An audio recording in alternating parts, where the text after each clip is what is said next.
boys and girls, it's Mrs. Pruitt. Happy Friday. I'm so sorry I didn't get to say goodbye last week when we were reading the story Charlie Goes to School. When we got to the very end, my battery died, and it was way too long to try to re-record. But you guys did an awesome job with contractions.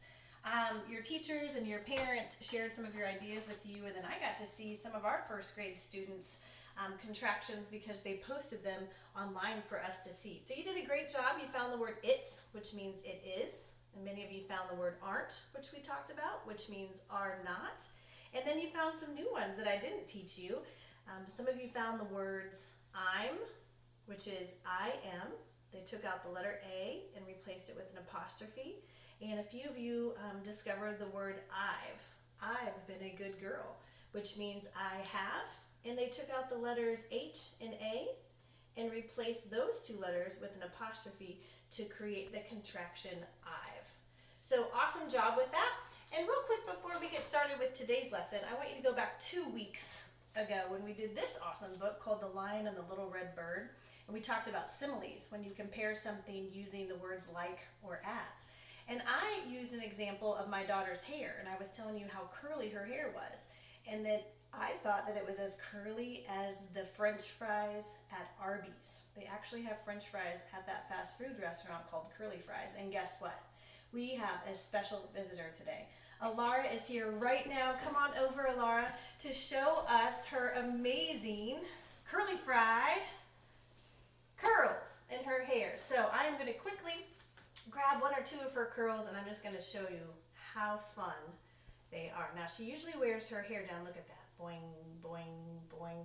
She usually wears her hair down, so they're usually a little bit longer and more fun to pull, but they still look so beautiful and cute with her ponytail today. But look at this. Look at these curls.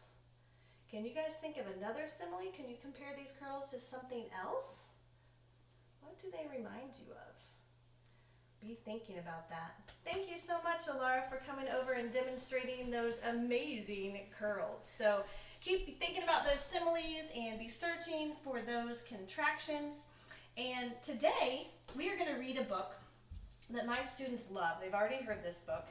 This book is called The Book with No Pictures, written by B.J. Novick.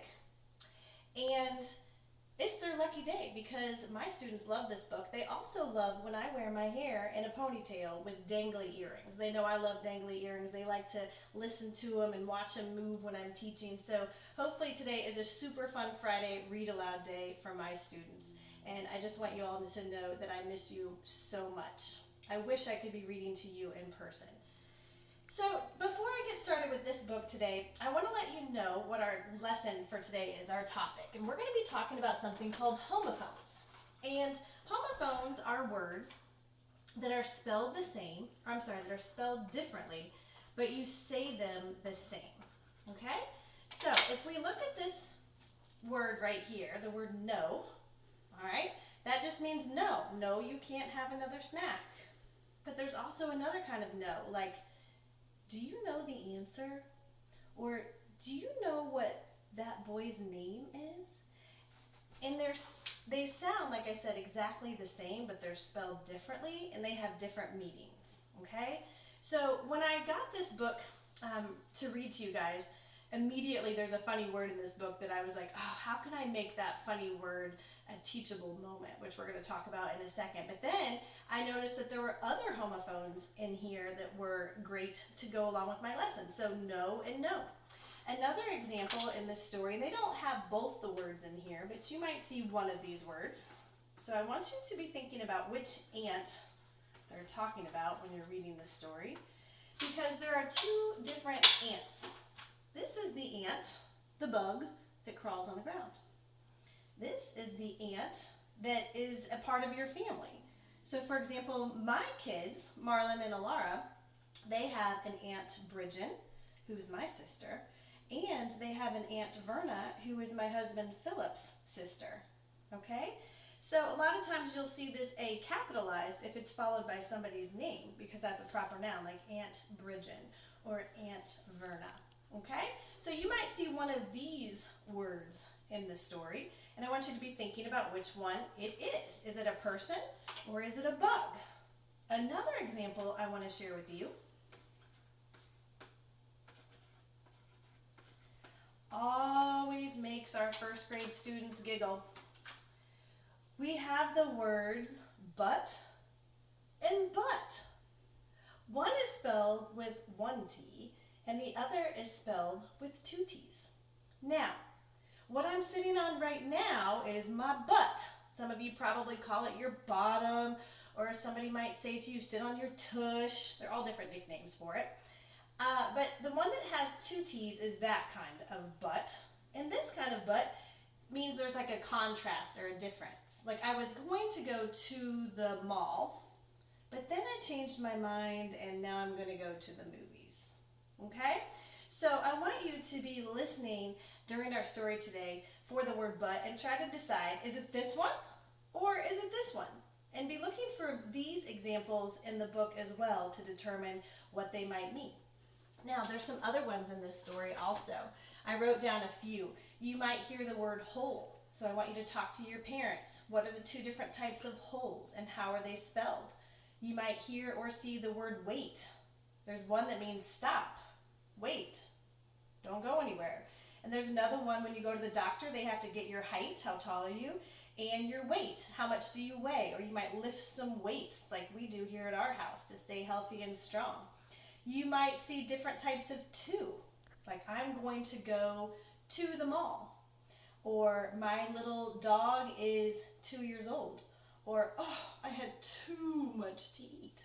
So there are so many different examples of homophones, and I want you to be on the lookout for them in this story. So when you post today, for those of our students at Far Elementary, you can share one or two of the examples that I just shared with you.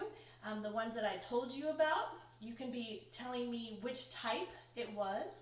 And also, when you post, you can come up with your own that weren't in this story. So you might have some good discussions with your family members about different examples of homophones that you want to share with us. But you guys know the drill. It's Friday. It's relaxation time. That post is optional. I want you to sit back and relax and enjoy the story called The Book with No Pictures.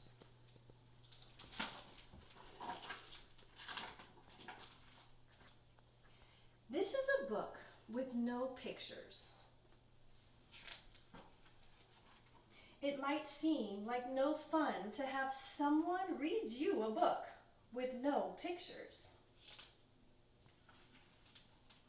It probably seems boring and serious, except here is how books work. Everything the words say, the person reading the book has to say, no matter what. That's the deal, that's the rule. So that means even if the words say, blork, wait. What? That doesn't even mean anything. Blurf. Wait a second. What? This isn't the kind of book I wanted to read. And I have to say every word the book says? Uh-oh. I am a monkey who taught myself to read. Hey, I'm not a monkey. And now I am reading you this book with my monkey mouth in my monkey voice. That's not true. I am not a monkey. Yes, I am a monkey. Also, I am a robot monkey. What? And my head is made of blueberry pizza. Wait a second. Is this whole book a trick? Can I stop reading, please? No? And now it's time for me to sing you my favorite song. A song? Do I really have to sing? A glug, glug, glug, my face is a bug. I eat ants for breakfast right off the rug. What? This book is ridiculous. Can I stop reading yet? No? There are more pages. I have to read the rest. My only friend in the whole wide world is a hippo named Boo Boo Butt. Butt.